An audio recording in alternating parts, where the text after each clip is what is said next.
Hello विद्यार्थी मित्रांनो, आपण मागच्या व्हिडिओमध्ये वाक्यप्रकार म्हणजे काय हे अभ्यासलेलं होतं. वाक्यप्रकार, त्याचे मुख्य 2 प्रकार आणि त्याच्यामध्ये पडणारे उपप्रकार याचा अभ्यास आपण केलेला होता.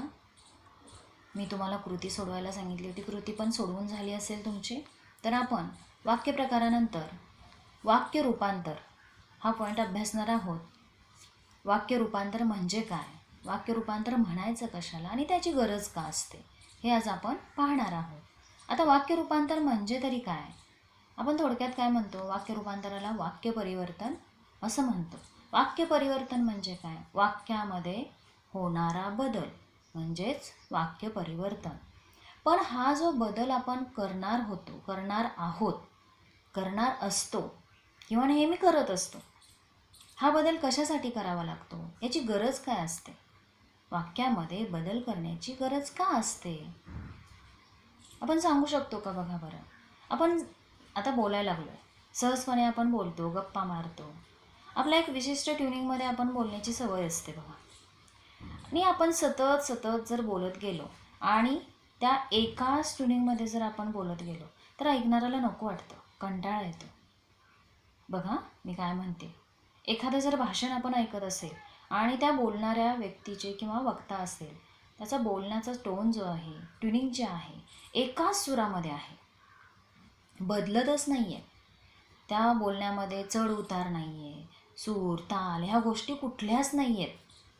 कोणत्या शब्दावरती भर दिला पाहिजे, कोणते शब्द सॉफ्ट बोलले पाहिजे, हे त्याच्याकडे कसलंच नॉलेज नाही आहे. आपल्याला ऐकायला आवडेल का? म्हणजे किती भरपूर त्याच्याकडे शब्दभांडार आहे, नॉलेज पण भरपूर आहे, पण ते मांडताच येत नसेल, एकाच जर सुरामध्ये जर बोलत असेल तर आपल्याला ऐकायला कंटाळा येतो. आणि हा कंटाळा जर घालवायचा असेल तर आपल्या बोलण्यामध्ये, पद्धतीमध्ये थोडाफार बदल हा घडायलाच हवा. आणि याचसाठी आपण वाक्य रूपांतर हा पॉईंट अभ्यासणार आहोत. कारण आपल्याला बघा, एका सुरामध्ये एखादी व्यक्ती जर बोलत असेल तर नको वाटतं, काय किती म्हणजे कंटाळानं बोलते ही व्यक्ती, काय लावलं आहे असं आपण म्हणतो. प्रतिक्रिया आपल्या कशा असतात, नको, निगेटिव्ह असतात, म्हणजे नको आहे, आता ऐकायला नको आहे. तुम्हाला लेक्चरलासुद्धा बसल्यानंतर बघा, थोडंफार विनोदी रंगानं जर शिकवलं किंवा बोलण्यामध्ये जर चढ उतार त्या पद्धतीनं जर केलेलं असेल तर ऐकायला कानालासुद्धा बरं वाटतं. नाहीतर आहे त्या सुरामध्ये आपलं चाललं आहे, चला आहे ते सुरू आहे, आपल्याला नको वाटतं. म्हणजे हा कंटाळा जो आहे तो जर घालवायचा असेल तर वाक्य रूपांतर ही अतिशय महत्त्वाची गोष्ट आहे आपल्या बोलण्यामध्ये. ह्या भाषेमध्ये वाक्य रूपांतर अतिशय महत्त्वाची गोष्ट आहे. कारण आपल्या ज्या भावना आपण इतरांपर्यंत पोहोचवतो, आपल्या मनामध्ये भावना असतात, वेगवेगळ्या प्रकारच्या असतात, आपण त्या बोलण्याच्या माध्यमातून इतरांपर्यंत पोहोचवत असतो. त्या भावना जर योग्य पद्धतीनं समोरच्या व्यक्तीला जर कळायला हव्या तर आपण वाक्य रूपांतर अतिशय महत्त्वपूर्णपणे अभ्यासलं पाहिजे आणि त्याचा उपयोग आपण बोलण्यामध्ये, लिहिण्यामध्ये केला पाहिजे. थोडक्यात काय, आपल्या बोलण्यातून, लिहिण्यातून आपल्या भाषेचा डौल असेल, भाषेचे सौंदर्य असेल, ते जर व्यक्त व्हावे असे जर वाटत असेल आपल्याला, आपल्याकडे भरपूर खूप काही बोलण्यासारखं असतं, शब्दभांडार भरपूर असतं, पण विशिष्ट पद्धतीनं जर मांडताच येत नसेल तर त्याचा काहीही उपयोग होत नाही. आणि यासाठी वाक्य रूपांतर ही अतिशय महत्त्वाची गोष्ट बोलण्यामध्ये किंवा भाषेमध्ये पाहायला मिळते. तेच आपण पाहणार आहोत. छोट्या छोट्या वैविध्यपूर्ण वाक्यातून आपली भाषा अतिशय सुंदर आणि परिणामकारक होत असते. आणि ही परिणामकारकता आपण वाक्य रूपांतराच्या माध्यमातून आणत असतो. त्यासाठी वाक्य रूपांतर हा घटक जो आहे तो भाषेमध्ये अविभाज्य घटक मानला जातो. वाक्य रूपांतर म्हणजे काय, कशा पद्धतीनं वाक्य रूपांतर करायला शिकायला पाहिजे, काय काय गोष्टी गरजेच्या असतात हे आत्मसात करायला पाहिजे. आणि त्यासाठी वाक्य रूपांतरासाठी वाक्य प्रकार याचं नॉलेज असणं फार गरजेचं आहे. म्हणून आपण पहिल्यांदा वाक्य प्रकार, वाक्य कोणत्या प्रकारामध्ये मोडतं हे पाहिलेलं आहे. आणि आता वाक्य रूपांतर करत असताना वाक्यांच्या प्रकाराचा उपयोग करून आपण रूपांतर करणार आहोत. पहिल्यांदा वाक्याचे रूपांतर करताना वाक्याच्या रचनेत बदल होत असला तरी वाक्याच्या अर्थात बदल होता कामा नये. वाक्यार्थाला बाधा न आणता वाक्याच्या रचनेत केलेला बदल म्हणजे वाक्य रूपांतर होय. ही अतिशय महत्त्वाची गोष्ट आहे. बघा, आपण आता होकारार्थी वाक्य नकारार्थी वाक्यामध्ये आणणार आहोत, पण ते वाक्य नकारार्थी करत असताना ह्या व्याकरणाचा नियम काय आहे? जो भावार्थ आहे, जो त्या वाक्यातून अर्थ स्पष्ट झालेला आहे, तो बदलता कामा नये. म्हणजे जे सांगितलंय तेच त्या दुसऱ्या वाक्यामध्ये सुद्धा आपल्याला समजलं पाहिजे, लक्षात आलं पाहिजे. म्हणजे वाक्याचा अर्थ न बदलता वाक्य रूपांतर करता आलं पाहिजे. रचनेत बदल करायचा आहे आपल्याला, शब्दामध्ये बदल करायचा आहे, पण दिलेल्या सुरुवातीच्या वाक्याचा अर्थ बदलता कामा नये. म्हणजे अर्थ तोच ठेवायचा आहे, वाक्यातला आशयही तोच ठेवायचा आहे. वाक्याचा आशय आणि अर्थ न बदलता वाक्य रूपांतर करणे म्हणजे खऱ्या अर्थाने वाक्य रूपांतर होय. ही गोष्ट अतिशय महत्त्वाची आहे. नाहीतर आपल्याला वाक्य रूपांतर करता येतं, ह्या प्रकारामधून त्या प्रकारामध्ये वाक्य टाकता येतं, पण जर अर्थ बदलला तर ते वाक्य पूर्णपणे चुकीचं ठरू शकतं.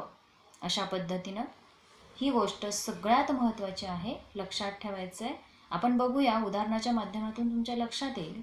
पहिल्यांदा बघा, आपल्याला लोकांचे दारिद्र्य पाहून मला दुःख होते. हे वाक्य कसं आहे? विधानार्थी आहे. एक सरळ साधं वाक्य आहे, जे वाटतंय ते सांगितलंय आणि ते सरळ एका शब्दामध्ये मांडण्याचा प्रयत्न केला. सरळ विधान आहे म्हणून हे वाक्य विधानार्थी आहे. त्याचबरोबर आपण शिकलोय प्रकारामध्ये जी वाक्य विधानार्थी असतात, उद्गारार्थी असतात, प्रश्नार्थी असतात, ती वाक्य एकतर होकारार्थी असतात किंवा नकारार्थी असतात. आता हे वाक्य आपण पाहिलंय, लोकांचे दारिद्र्य पाहून मला खूप दुःख होते. विधानार्थी वाक्य आहे. त्याचबरोबर नकारार्थी आहे का होकारार्थी हे कसं ओळखायला सांगितलंय? वाक्यामध्ये जर होकार असेल, अर्थाविषयी होकार असेल, तर ते वाक्य होकारार्थी असतं. आता हेच वाक्य आपल्याला पूर्णपणे विधानार्थी नकारार्थीमध्ये करायचं आहे. कशा पद्धतीनं होईल? दिलेल्या पुस्तकामध्ये लोकांचे दारिद्र्य पाहून मला आनंद होत नाही. बघा, विधानार्थी वाक्य आहे, वाक्याचा प्रकार तोच आहे, पण होकारार्थी वाक्य नकारार्थी बनवलेलं आहे. पण हे बनवत असताना वाक्याचा अर्थ बदललाय का? बघा बरं, बदलला आहे का? लोकांचे दारिद्र्य पाहून मला दुःख होते, म्हणजे गरीब जी लोक आहेत त्यांना पाहून मला वाईट वाटतं, दुःख होतं. मग दुसऱ्या वाक्यातून तोच अर्थ स्पष्ट होतोय का? बघा, लोकांचे दारिद्र्य पाहून मला आनंद होत नाही. नकारार्थी वाक्य आहे, पण अर्थ बदललाय का रे? नाही बदलला. लोकांचे दारिद्र्य पाहून मला आनंद होत नाही. आनंद होत नाही म्हणजे दुःख होते, म्हणजे वरच्या वाक्यातला अर्थ तोच आहे. अशा पद्धतीनं मूळ वाक्याचा अर्थ न बदलता वाक्य रूपांतर करता आलं पाहिजे. आपल्याला हेच या पॉईंटमध्ये शिकायचे आहे. आपल्याला आता सिलेबसनुसार आपण सिलेबसनुसार जाऊया. आपल्या 12वीच्या सिलेबसनुसार किंवा बोर्ड एक्झामनुसार विधानार्थी, प्रश्नार्थी, उद्गारार्थी, आज्ञार्थी, होकारार्थी आणि नकारार्थी या वाक्याचे रूपांतर पाहायचं आहे.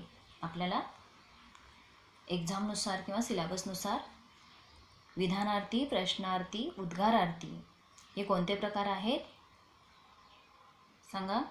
विधानार्थी, प्रश्नार्थी, उद्गारार्थी हे आशयावरून आणि भावार्थावरून पडणारे 3 प्रकार आहेत. शिवाय होकारार्थी, नकारार्थी हे सुद्धा वेगळे 2 प्रकार आपल्याला वाक्य रूपांतरासाठी अभ्यासायचे आहेत, लक्षात ठेवा. आणि क्रियापदाच्या रूपावरून जे आहेत 4 प्रकार, त्याच्यामध्ये आज्ञार्थी वाक्य प्रकार जो आहे तो सुद्धा आपल्याला वाक्य रूपांतरासाठी अभ्यासायचा आहे.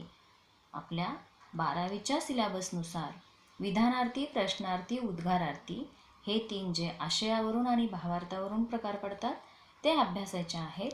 आणि क्रियापदाच्या रूपावरून आज्ञार्थी हा जो वाक्य प्रकार आहे तो अभ्यासायचा आहे. तसंच होकारार्थी आणि नकारार्थी हे सुद्धा वाक्य रूपांतरासाठी अभ्यासाचे प्रकार आहेत. आता आपण बघूया. पहिल्यांदा प्रश्नार्थी व विधानार्थी वाक्यांचे परस्पर रूपांतर. टेक्स्टबुक सगळ्यांनी समोर ठेवून बघायचं आहे, म्हणजे तुमच्या लक्षात येईल. बघा, पहिल्यांदा प्रश्नार्थी व विधानार्थी वाक्यांचे परस्पर रूपांतर. म्हणजे प्रश्नार्थी वाक्य असेल तर विधानार्थी कशा पद्धतीनं बनवायचं आणि विधानार्थी असेल तर प्रश्नार्थी कशा पद्धतीनं बनवायला पाहिजे हे आपण थोडक्यात अभ्यासणार आहोत. आता पहिल्यांदा आपण वाक्य रूपांतर म्हणजे लक्षात आलं का? वाक्य रूपांतर करत असताना सगळ्यात महत्त्वाची गोष्ट आहे, अतिशय महत्त्वाची गोष्ट ही तुम्ही लक्षात ठेवायची आहे, तरच तुमचं वाक्य रूपांतर हे बरोबर येणार आहे. मूळ वाक्य जे दिलेलं आहे त्या वाक्याचा अर्थ अगोदर समजून घ्यायचा आहे. वाक्याचा अर्थ जर तुम्हाला कळला नाही तर वाक्य रूपांतर हमखासपणे तुमचं चुकणार आहे, लक्षात ठेवा. त्यासाठी वाक्याचा अर्थ स्पष्ट करून घेणं अतिशय महत्त्वाचं आहे. वाक्य काय सांगतंय, वाक्यातून अर्थ कोणता स्पष्ट होतोय हे अगोदर आपल्याला कळणं अतिशय गरजेचं आहे. हे कळल्याशिवाय आपल्याला वाक्य रूपांतर करता येणार नाही, लक्षात ठेवा. तर अशा पद्धतीनं आपल्याला वाक्य रूपांतर अभ्यासत असताना प्रश्नार्थी व विधानार्थी वाक्याचे परस्पर रूपांतर जे आहे ते आपण सर्वप्रथम पाहूया. उदाहरण दिले बघा टेक्स्टबुकमध्ये. पहिल्यांदा, जगात सर्व सुखी असा कोण आहे? जगात सर्व सुखी असा कोण आहे? वाक्य प्रश्नार्थी आहे, प्रश्न आलाय त्या वाक्यातून, प्रश्न विचारलेला आहे, बरोबर आहे, म्हणून ते वाक्य प्रश्नार्थी आहे. प्रश्नार्थी आहे शिवाय ते होकारार्थी सुद्धा आहे, कारण सुखी कोण आहे, आहे या शब्दातून होकार दर्शवलेला आहे. आता बघा, एक याच्यामध्ये सांगायचं तुम्हाला म्हणजे प्रश्नार्थी व विधानार्थी वाक्यामध्ये आपण रूपांतर करत असताना पहिल्यांदा एक महत्त्वाची गोष्ट जी आहे, अतिशय महत्त्वाची गोष्ट आहे, प्रश्नार्थी वाक्य जर असेल तर त्याचं विधानार्थी वाक्यामध्ये रूपांतर होत असताना ते वाक्य नकारार्थी होते. ही अतिशय महत्त्वाची गोष्ट आहे. जर प्रश्नार्थी वाक्य होकारार्थी असेल तर ते वाक्य विधानार्थी करत असताना नकारार्थी होत असते. ही एक अतिशय महत्त्वाची सूचना आहे आणि यानुसार आपल्याला प्रश्नार्थी वाक्य विधानार्थी वाक्यामध्ये आणायचं आहे. पण ही महत्त्वाची गोष्ट जी आहे ती लक्षात ठेवायची आहे. प्रश्नार्थी वाक्य जर होकारार्थी असेल तर विधानार्थी वाक्य हे नकारार्थी होते. वाक्याचा अर्थ न बदलता. बघा आता, जगात सर्व सुखी असा कोण आहे? जगात सर्व सुखी असा कोण आहे? प्रश्नार्थी वाक्य. आता त्याचं विधानार्थी कसं केलेलं आहे? जगात सर्व सुखी असा कोणी नाही. बघा, हे आपलं पहिलं वाक्य कसं आहे? प्रश्नार्थी होकारार्थी आहे.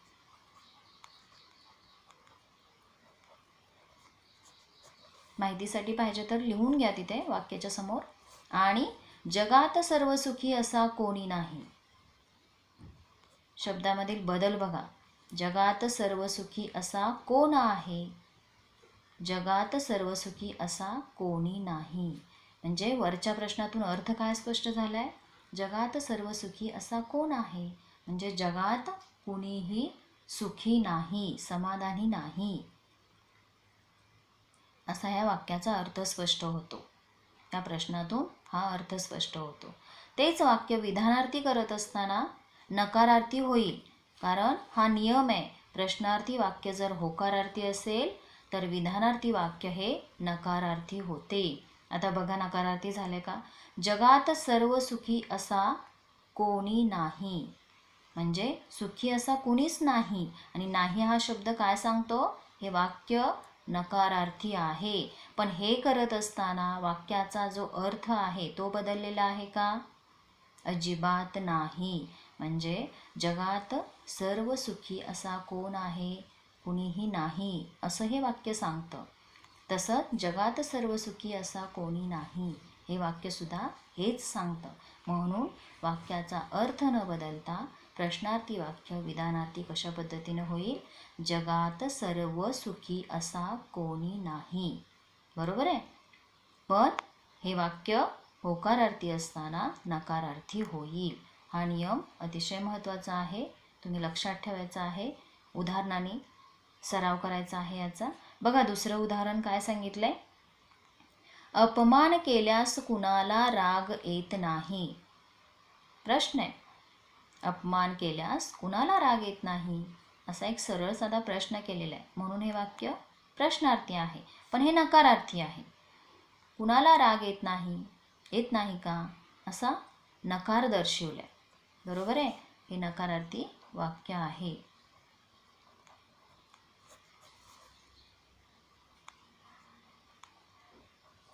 वाक्याच्या पुढे थोडंसं लिहून घेतलं तर तुमच्या लक्षात येईल अभ्यास करताना. बघा हे वाक्य प्रश्नार्थी आता विधानार्थी करताना. अपमान केल्यास प्रत्येकाला राग येतो. अपमान केल्यास कुणाला राग येत नाही. प्रश्नामधून काय सांगितलंय, अपमान केला तर कुणालाही राग येणारच. हाच अर्थ स्पष्ट होतो ना. प्रश्नार्थी वाक्य आहे पण अर्थ काय स्पष्ट होतो, अपमान केला तर कुणालाही राग हा येणारच. मग दुसरं वाक्य विधानार्थी केलंय, अपमान केल्यास प्रत्येकाला राग येतो. अर्थ तोच आहे, विधानार्थी वाक्य झालंय. पण नकारार्थी होतं ते होकारार्थी रूपांतर झालेले आहे. एवढी एक गोष्ट लक्षात ठेवायची, प्रश्नार्थी वाक्य विधानार्थी करत असताना जर वाक्य होकारार्थी असेल तर ते वाक्य नकारार्थी होते, आणि जर वाक्य नकारार्थी असेल तर विधानार्थी वाक्य हे होकारार्थी होते. हा अतिशय महत्त्वाचा नियम आहे, तो तुम्ही लक्षात ठेवायचा आहे. अशा पद्धतीनं पुढचं उदाहरण बघा, उद्गारार्थी व विधानार्थी. म्हणजे आता आपण प्रश्नार्थी आणि विधानार्थी यांचे परस्पर रूपांतर पाहिलं. आता उद्गारार्थी वाक्य जे आहे त्याचं रूपांतर आपल्याला विधानार्थी वाक्यामध्ये करायचे आहे. ते कशा पद्धतीनं केलं जातं बघा. आता उद्गारार्थी वाक्य कशाला म्हणायचं हे आपण मागे पाहिलेलं आहे. बापरे केवढी उंच आहे ही इमारत. बघा या उद्गारार्थी चिन्हामुळे आपल्याला वाचताना सुद्धा वाचण्यातील बदल जो आहे तो आपोआप जाणवत असतो, आपोआप घडत असतो आपल्याकडून. आणि त्याच्यामुळे त्या वाक्यातील तीव्रता, त्या शब्दाची तीव्रता आणि जे सांगणार आहोत त्याच्याविषयीची एक आश्चर्यकारक गोष्ट जी आहे ती आपोआपच स्पष्ट होते. त्यासाठी आपण काय म्हटलेलं आहे, बापरे केवढी उंच आहे ही इमारत. उद्गारार्थी वाक्य आहे, कारण आश्चर्याने आपण एखादं उदाहरण जेव्हा बोलतो, वाक्य बोलतो, तेव्हा ते उद्गारार्थी असतं. हा नियम आपण पाहिलेला आहे. आता तेच उदाहरण जे आहे, उद्गारार्थी वाक्य जे आहे ते आपल्याला विधानार्थी करायचं. विधानार्थी वाक्याचा नियम काय, एक सरळ साधं विधान असतं, विशेष काही नसतं, एक छोटंसं विधान असतं. आणि ते विधान कसं केलं आहे बघा, ही इमारत खूपच उंच आहे. झालंय, सरळ साधं विधान झालंय. हेच सांगत असताना उद्गारार्थी कसं झालंय, बापरे केवढी उंच आहे ही इमारत, आश्चर्यपणे व्यक्त केलेलं आहे. तेच वाक्य विधानार्थी कसं होईल, स्पष्ट करायचं आहे, ती इमारत उंच आहे हे स्पष्ट करायचं आहे. पण विधानार्थी वाक्य सरळ साधं असतं. ते कशा पद्धतीने होईल मग, ही इमारत खूपच उंच आहे. म्हणजे हा खूपच उंच, यातून वरच्या वाक्यातील महत्त्व जे आहे ते स्पष्ट होतं. अशा पद्धतीनं उद्गारार्थी वाक्याचं विधानार्थी वाक्य रूपांतर होईल.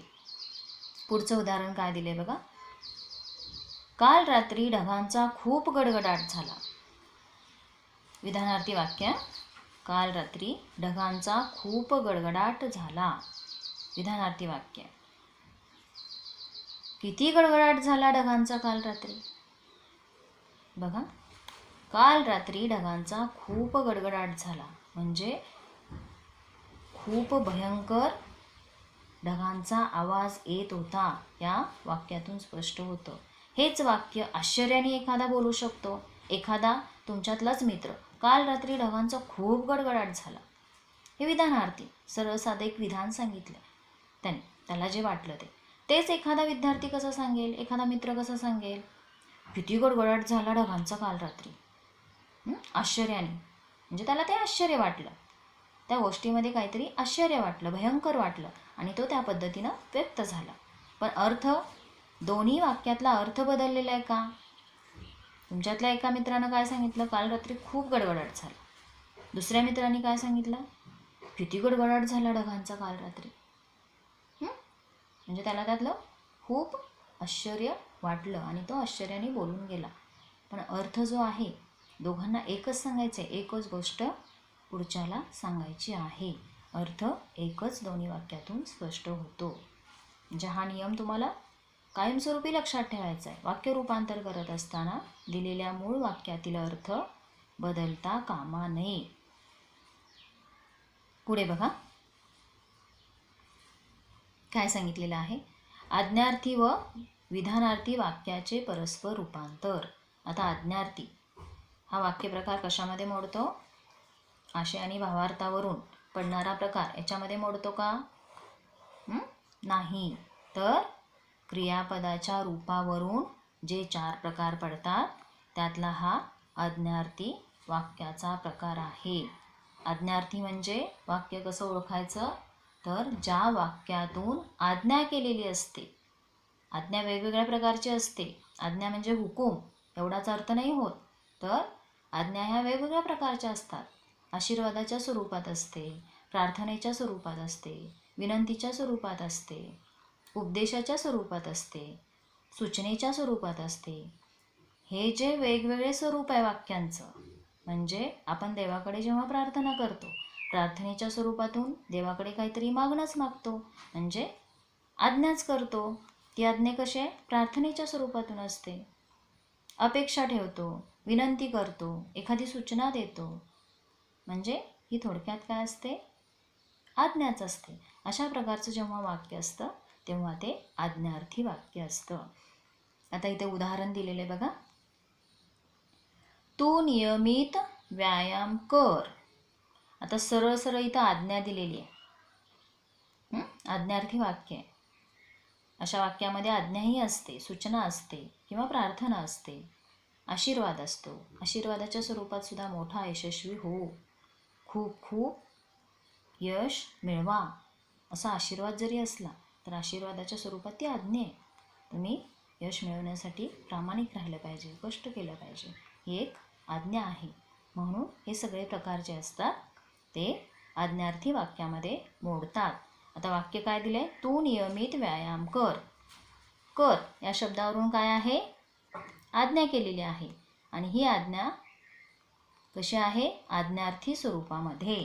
आणि हे वाक्य आता आपल्याला विधानार्थी वाक्यामध्ये आणायचं आहे, वाक्याचा अर्थ न बदलता. विधानार्थी वाक्याचा नियम आहे माहिती आहे आपल्याला, वाक्य सरळ साधं असतं. मग आता कसं होईल? आता इथं आज्ञा केलेली आहे, तू नियमित व्यायाम कर. आता हेच विधानार्थी वाक्य कसं केलं आहे? तू नियमित व्यायाम करावास. सरळ, एक सरळ साध्या विधानातून आपलं म्हणणं जे आहे ते सांगितलेलं आहे. ते सांगत असताना वरच्या वाक्यातला अर्थ जो आहे तो बदललेला नाही. अशा पद्धतीनं आज्ञार्थी वाक्याचं सुद्धा विधानार्थी वाक्यामध्ये रूपांतर करता आलं पाहिजे. पुढे बघा दुसरं उदाहरण काय दिलेलं आहे? ज्ञान संपादनासाठी भरपूर वाचन करावे. ज्ञान संपादनासाठी भरपूर वाचन करावे. हे विधानार्थी वाक्य आहे. आता ते आज्ञार्थी कसं करायचं? सोपं आहे. आज्ञा द्यायची आहे, ते वाक्य तसंच ठेवायचं आहे, वाक्याचा अर्थ तसाच ठेवून आपल्याला आज्ञा द्यायची आहे. ज्ञान संपादनासाठी भरपूर वाचन करा. करा या शब्दातून आज्ञा दिली जाते, म्हणून हे वाक्य आज्ञार्थी आहे. म्हणजे विधानार्थी वाक्यातून तेच सांगितलेलं आहे, भरपूर वाचन केलं पाहिजे, आणि आज्ञार्थी वाक्यातून सुद्धा हेच सांगितलेलं आहे. अशा पद्धतीनं बघा.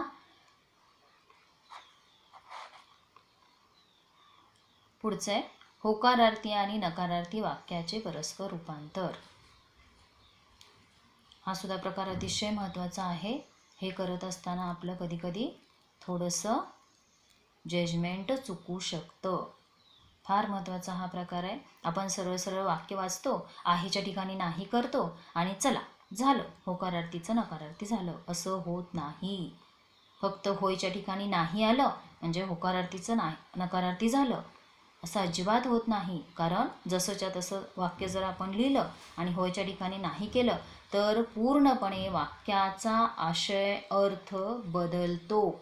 ही गोष्ट लक्षात ठेवता आली पाहिजे. म्हणून वाक्याचा अर्थ अगोदर लक्षात घ्यायचा आहे. बघा, पहिलं उदाहरण काय दिलेलं आहे. त्याच्यासाठी 1000 रुपये ही देखील मोठी रक्कम आहे. आहे होकारार्थी विधान आहे. त्याच्यासाठी 1000 रुपये हे देखील मोठी रक्कम आहे.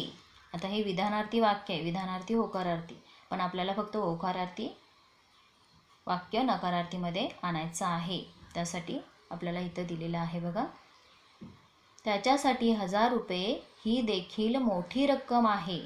आता हे नकारार्थी करायचं आहे. नकारार्थी करत असताना लक्षात ठेवायचं आहे वाक्यातील अर्थ बदलला नाही पाहिजे. आता इथं कसं केलं आहे बघा. त्याच्यासाठी 1000 रुपये ही काही लहान रक्कम नाही. वरती काय सांगितलं आहे. त्याच्यासाठी 1000 रुपये ही देखील मोठी रक्कम आहे. म्हणजे 1000 रुपये ही त्याच्यासाठी खूप मोठी रक्कम आहे, हा अर्थ स्पष्ट होतो. खाली काय सांगितलं नकारार्थीमध्ये. त्याच्यासाठी 1000 रुपये ही काही लहान रक्कम नाही. लहान रक्कम नाही म्हणजे मोठी रक्कम आहे, हाच अर्थ स्पष्ट होतो की नाही. मोठी रक्कम आहे म्हणजे ती लहान नाही, असा अर्थ स्पष्ट होतो. म्हणजे दोन्ही वाक्याचा अर्थ तोच स्पष्ट होतो. अशा पद्धतीनं होकारार्थी वाक्य नकारार्थी करता आले पाहिजे. आता बघा, ही काही वाईट कल्पना नाही. नकारार्थी वाक्य नाही या शब्दावरून लक्षात आलं की आपण हे वाक्य नकारार्थी आहे. ही काही वाईट कल्पना नाही म्हणजे ती कल्पना चांगली आहे. आता होकारार्थी करत असताना तसाच अर्थ येईल. ही कल्पना चांगली आहे. वाईट नाही म्हणजे चांगली आहे. म्हणजे काही वेळेला ऑब्जेक्टिव्ह विरुद्धार्थी शब्दांचा वापर हा होकारार्थी आणि नकारार्थी वाक्य रूपांतरामध्ये करावा लागतो. विरुद्धार्थी शब्द वापरून आपल्याला होकारार्थी नकारार्थी वाक्य रूपांतर करता येत असते. म्हणजेच काय तर सगळ्या प्रकारामध्ये आपण जेव्हा वाक्य रूपांतर करत असतो तेव्हा सगळ्यात महत्त्वाची गोष्ट ही आहे की दिलेल्या वाक्याचा अर्थ बदलू द्यायचा नाही. अजून एक गोष्ट इथं होकारार्थी आणि नकारार्थीमध्ये सांगते तुम्हाला. बघा, काही वेळेला कसं होतं, वाक्य अशा पद्धतीनं पण दिलेलं असतं. मी काल पण सांगितलं आहे वाक्य प्रकारामध्ये तुम्हाला सांगितलं होतं. नकारार्थी वाक्यामध्ये थोडंसं काही वेळेला फसवलं जातं तुम्हाला नकळतपणे आणि तुम्ही सहजपणे फसता अशा वेळेला. बघा, असंही उदाहरण असतं. मी अभ्यास करणार नाही असे होणार नाही. मी याच प्रकारचं उदाहरण परवा पण सोडवून घेतलं होतं. आता हे वाक्य बघा कसं झालेलं आहे. मी अभ्यास करणार नाही असे होणार नाही. आता तुम्ही काय म्हणणार, नाही नकार दर्शवणारा शब्द आला की नकारार्थी वाक्य होईल. हे बरोबर आहे, पण काही वेळेला नकार दर्शवणारे जे शब्द असतात त्यातून होकारही दर्शवलेला असतो. आणि इथे बघा, मी अभ्यास करणार नाही असे होणार नाही म्हणजे काय, वाक्यातून अर्थ काय स्पष्ट होतो? मी अभ्यास करणार नाही असे होणार नाही, म्हणजे मी अभ्यास करणार आहे असा अर्थ स्पष्ट होतो. म्हणजे आहे, म्हणजेच इथं नियम काय आहे? परवा सांगितल्या पद्धतीनं वाक्यामध्ये जेव्हा 2 वेळा नकार येतो तेव्हा त्या वाक्यामध्ये होकार दर्शविला जातो. हा नियम आहे. वाक्यामध्ये 2 वेळा जेव्हा नकार दर्शवलेला असतो तेव्हा त्या वाक्यामध्ये होकार येत असतो, होकार दर्शवलेला असतो. आहे की नाही होकार? बघा बरं, मी अभ्यास करणार नाही असे होणार नाही, म्हणजे अभ्यास करणार नाही असे नाही, तर मी अभ्यास करणार आहे असा ह्या वाक्याचा अर्थ स्पष्ट होतो. म्हणजे हे वाक्य काय आहे? होकारार्थी आहे. बरोबर आहे का? लक्षात येते का? बघा, हा एक महत्त्वाचा नियम आहे जो आपल्या पुस्तकामध्ये दिलेला नाही, ज्यामध्ये एका वाक्यामध्ये 2 वेळा नकार येतो तेव्हा ते वाक्य होकारार्थी असते. आता हे होकारार्थी